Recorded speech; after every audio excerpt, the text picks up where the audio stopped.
No te duela lo que Dios te permita vivir. Esta es la cuarta vez que leo la Biblia, que la estoy leyendo. Y nunca Dios me había ministrado tanto en este pasaje como el día que lo volví a leer. Ayer o antier, donde Dios me daba este pasaje. Y lloré porque me di cuenta que uno, en los propósitos que tiene Dios, uno muchas veces no entiende. Porque mientras uno camina en el presente, Dios va caminando en el pasado, va caminando en el presente, pero también va caminando en el futuro. Uno eso no lo entiende. Pero Dios va entendiendo los tres estados de tiempo, pasado, futuro y presente. Y Él puede caminar en una facilidad impresionante en esos tiempos, porque en el tiempo que Él quiere estar, en el pasado, en el presente, en el futuro, Él lo puede hacer porque Él es Dios. Mas sin embargo, para uno como ser humano, lo único que le cuesta es caminar en el presente y hacer esfuerzo para volver al pasado en algunas cosas. Dios siempre quiso establecer el reino en la tierra, pero el hombre falló cuando llamó a Adán. Adán falló, luego llama a un hombre que se llamó Noé, y Noé también falló. Llama después a un hombre llamado Abraham. Dice la Biblia que Abraham tuvo un hijo que se llamó Isaac, después tuvo a Jacob, y Jacob tuvo 12 hijos. Y las páginas de la Biblia para describir la historia de este hombre llamado José comienza en el capítulo 37. Y ahí comienza Dios a hablar de esta historia maravillosa y fascinante de un hombre en el cual Dios le permitiría establecer lo que él quería en las tierras de Egipto y parte de lo de Canaán. La Biblia dice que cuando José comenzó en este trato de Dios tenía 17 años. Génesis 37:2 dice que tenía 17 años y que cuando estaba ya para comenzar la administración al lado del faraón, tenía ya 30 años. Habían pasado 13 años que 3 los pasó en la cárcel y 10 pasó siendo esclavo. Eso me da a entender a mí que cuando Dios quiere hacer algo en mi vida, cuando Dios quiere hacer algo en tu vida, Dios comienza a procesarte y tú no estás viendo lo que está pasando, tú no estás comprendiendo lo que Dios quiere hacer, pero Dios está mirando el presente y está en el futuro, y usted no está viendo el futuro, pero Dios está viendo el presente y está viendo el futuro, y mientras nosotros caminamos en el presente, Dios está viendo el presente y está viendo el futuro, y mientras tú estás llorando, mientras tú estás allí entristecido, Dios está mirando el presente y está mirando el futuro y se va alegrando porque Él tiene un propósito a donde te quiere llevar, y tú no entiendes, tú no comprendes, porque tú no puedes ver lo que está más allá de tus ojos, porque únicamente podemos ver el presente. El futuro, el mañana es de Dios y no nos corresponde a nosotros saberlo. Cuando la Biblia habla este capítulo 37 acerca de la vida de José, cuando habla allí de que Dios le comienza a revelar unos sueños, Dios comienza a revelarle la historia desde el capítulo 37 al capítulo 50. Desde el capítulo 37, hay unos sueños que tiene cuando comienza a ver unas cabillas que se acercaban y lo rodeaban, y cuando ve que la luna y el sol, tipología de su papá y de su mamá, le rodeaban y que se humillaban, ya Dios estaba mostrando por dónde iba a pasar la situación de José. Pero José en ese momento, en el capítulo 37, no podía entender lo que Dios iba a hacer con su vida. Usted en estos momentos no puede entender con claridad lo que Dios va a hacer con tu vida. Yo en este momento no tengo claridad lo que Dios va a hacer con mi vida. Lo que yo sí sé es que si Dios te está procesando, lo que yo sí sé es que si Dios te está preparando, es porque Dios tiene cosas buenas para tu vida. procesa. Y cuando Dios procesa, Dios hace algo bueno. Y cuando Dios hace algo bueno, tiene que tratar, tiene que avanzar, tiene que condicionar, tiene que preparar, tiene que instruir, tiene que orientar para que la persona sepa por dónde debe caminar. El capítulo 38 de Génesis habla y dice Judá y Tamar. Y este capítulo 38 habla para hablar de un contraste, de un hombre con unas costumbres prácticamente impías a un hombre que sería como el corazón de Dios. La Biblia dice en ese capítulo 38 que este hombre Judá tuvo 3 hijos, uno llamado Er, otro llamado Onán y otro llamado Sela. Tuvo 3 hijos. La Biblia dice que este hombre, el mayor de Judá llamado Er, era malo contra Jehová y dice que Jehová lo cortó. Vino Onán. Desde ahí aparece la palabra masturbación, porque el onanismo viene a través de Onán, hombre que vertía en el suelo, que se masturbaba delante de su esposa o de la mujer que le tocaba para no tener descendencia. Y dice la Biblia que eso desagradó a Dios y lo cortó. Murieron los 2 hijos de Judá. Quedaba Sela, el menor, con el cual a la viuda le tocaba tomar descendencia.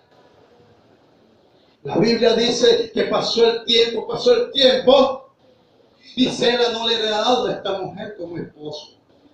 Y dice que un día se fue cerca de Naín y allí se vistió como una prostituta en Judá, siendo que tenía un principio bíblico. Dice que la vio y se acercó a ella y la enamoró y le ofreció el dinero coquetamente a ver cuánto le costaba aquel acto sexual, siendo que era un hombre patriarca, siendo que era un hombre de Dios. Ahí es el contraste donde vemos a un Judá acostándose con una ramera, pero también vemos a un José huyendo de la esposa de Potifar, siendo que la esposa de Potifar era una gran mujer, era la mujer de un hombre importante de Egipto, y aquel hombre huyó, mientras que este se arrastra y se acuesta como una ramera. Los contrastes, por lo cual me da a indicar a mí la palabra que para que Dios ejecute acciones, para que Dios haga cosas en nosotros, debemos de tener un corazón limpio y puro delante de Dios, para que pueda ejecutar en nosotros todos los procederes y planes que Él tiene para con nosotros. Aleluya. Judá, dice la Biblia, que en aquella relación sexual entrega su báculo, su cetro y su cordón. Entrega las 3 autoridades que tiene el patriarca. Entregó lo más valioso que podía tener un patriarca en ese tiempo: su báculo, la vara y el cordón. Aleluya. Pero Dios saca todo a la luz. La mujer a los 3 meses comenzó a crecer en la barriga. Y la sentencia para ella, para Tamar, era la muerte porque había fornicado. Porque las mujeres tenían que morir viudas. Porque el esposo o los familiares, las familiares, ya sea el hermano, tío, sobrino, que quedara del muerto, era que tenían que tener relaciones sexuales con ella para tomar descendencia. De lo contrario, nadie más lo podía hacer. Y esa mujer moría en viudez y sin descendencia. Esa era la ley judía. Dice la Biblia que le hicieron el juicio, la llamaron en público para asesinarla, para apedrearla. Y ella sacó: ¿de quién es este cordón? ¿De quién es esta vara? ¿De quién es este báculo? Y dijo Judá: eres justo que yo. No podía ser líder en Israel, porque su corazón era impuro. Porque su corazón no era honesto. Y de ahí sigue la Biblia relatando cómo en el capítulo 39 comienza Dios a bendecir la casa de Potifar. Porque la Biblia dice que todo lo que hacía José, que todo lo que este hombre emprendía en sus manos era prosperado, porque cuando Dios quiere hacer algo, Dios lo pone en gracia con todo el mundo. Potifar lo puso como jefe supremo de sus pertenencias, pero la Biblia dice que al poco tiempo un error. Y aquella mujer de Potifar, cuando no pudo llegarse a José, cuando no pudo pretenderlo sexualmente, José huye y ahí es puesto preso en medio de una calumnia. Porque sabe una cosa, el diablo siempre ha querido truncar los planes que Dios tiene para con nosotros. El diablo siempre ha querido atajar los propósitos de Dios que tiene contigo. Por eso es que tú cuando emprendes una lucha, cuando emprendes algo en tu vida espiritual o en lo secular, tú ves que tú tienes obstáculos, tienes problemas, tienes muchas cosas que se atraviesan y uno dice, pero ¿por qué me pasa esto? ¿Qué está pasando? Porque Satanás sabe que algo quiere hacer bueno Dios contigo, porque cuando estamos en las manos de Dios y Él prospera las cosas, el diablo se sospecha que algo bueno quiere hacer Dios contigo. Santo es el Señor. Dice la Biblia que se llegó el momento de comenzar Dios a exaltar a José. Pero hay algo que a nosotros nos pasa y que hemos caído incautamente. Y es que hemos pensado que cuando Dios nos relaciona con la clase alta, o con la clase social, o con la clase importante del pueblo, de la ciudad, eso es que nosotros somos importantes y dejamos a Dios a un lado. La Biblia dice que cuando José fue puesto preso, allí era el líder de los que estaban presos. Él era el que los ministraba a ellos. Dios puso nuevamente la gracia. Cuando Dios va a hacer algo, Dios da las capacidades y los dones necesarios para que tú y yo los ejecutemos.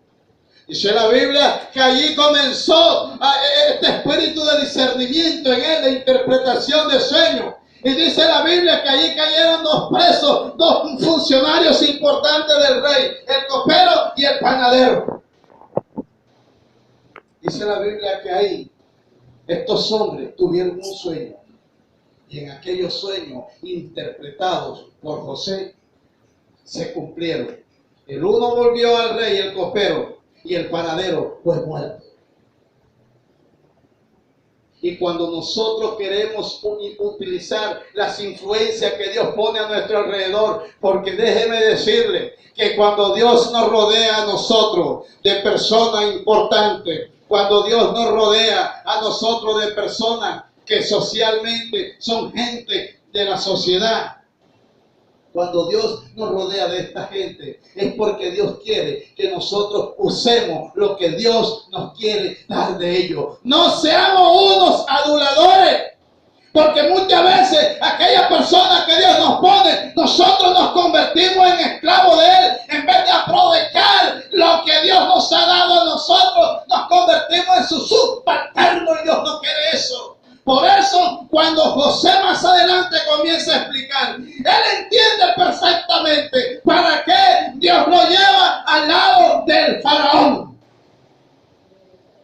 La Biblia dice que cuando salía el carcelero y el copero de la cárcel, ese día el faraón cumplía años y cuando lo sacaron lo vistieron con ropa de gala, pero uno fue muerto y el otro le preservaron la vida. Pero cuando iba a salir, José quiso hacer uso de su influencia y dijo, acuérdate de mí. Y háblale al faraón. Él estaba confiando aún en lo que no era de él propio, era de Dios. Estaba utilizando un tráfico de influencia que Dios le había dado. Cuando Dios nos da a nosotros los dones, no los utilicemos como tráfico de influencia para engañar o para manipular o para solicitar favores. Si Dios nos da algo a nosotros, es para que la iglesia sea edificada, es para que las personas sean instruidas, no para sacar un provecho de esto. Y José quiso sacar provecho de eso, y por eso Dios le dijo, para que afine, para que aprenda, vamos a dejarlo 2 años más. Y así que tal vez Dios le va a sacar más rápido, pero él confió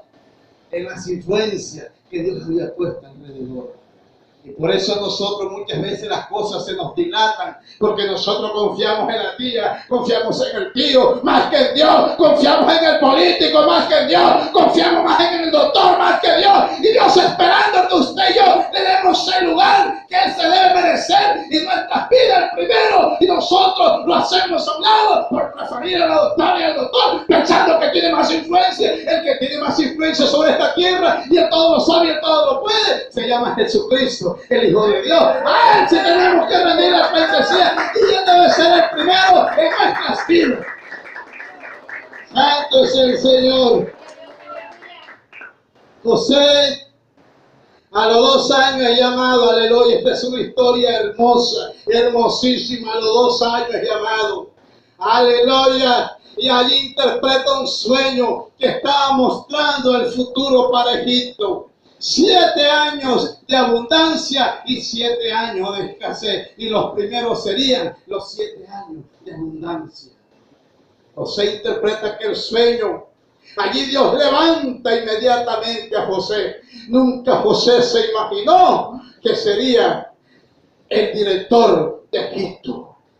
La Biblia dice que allí este faraón a los 30 años, después de haber durado 3 presos y 10 en esclavitud, dice que a los 30 años allí le da una de las hijas de él. Le da su anillo, porque en ese tiempo el anillo era de autoridad. Es como darle las llaves de la casa, es como darle la tarjeta de crédito. Así que a José se le dio el anillo, porque el anillo tenía unas insignias con las cuales se firmaban los decretos, se firmaban los edictos. Él dijo, el faraón dijo, únicamente seré mayor que tú cuando estés sentado en el trono, pero cuando me baje del trono, tú eres el primero. Tú eres el que manda. Esos puestos de privilegio se los da Dios a la gente de corazón puro, a la gente que tiene un corazón noble, a la gente que es capaz de honrar al Señor. Dios no le puede dar privilegio ni altos cargos a nadie que no sea capaz de honrarlo. Por eso Dios ha levantado políticas, mujeres y hombres que se han corrompido y van a la política y se corrompen. Y por eso Dios ha dejado de levantar a muchos en la sociedad, porque son unos corruptos que no tienen corazón sincero delante de Dios. Cuando llegan a los espacios y a las curules políticas, se corrompen y comienzan a hacer quedar mal al Evangelio, no al Señor, y comienza la corrupción, no sabiendo utilizar los espacios que Dios mismo les ha creado. Pero José, dice la Biblia que él supo usar el espacio que Dios le dio. Y allí dice la Biblia que comenzó la gran hambruna, pero ya José se había aprovisionado en todas las ciudades. Cuando José pasaba por cualquier ciudad de Egipto, todo el mundo enseguida, ahí viene José. Todo el mundo, se cumplía el sueño que delante de él se doblarían todos. Mire cómo es Dios. Dios lo que le dice a usted, lo que me dice a mí, lo va a cumplir porque Él no miente. José entró a ser el gran señor de Egipto. Ya el faraón se nombraba. Todo lo que querían hacer en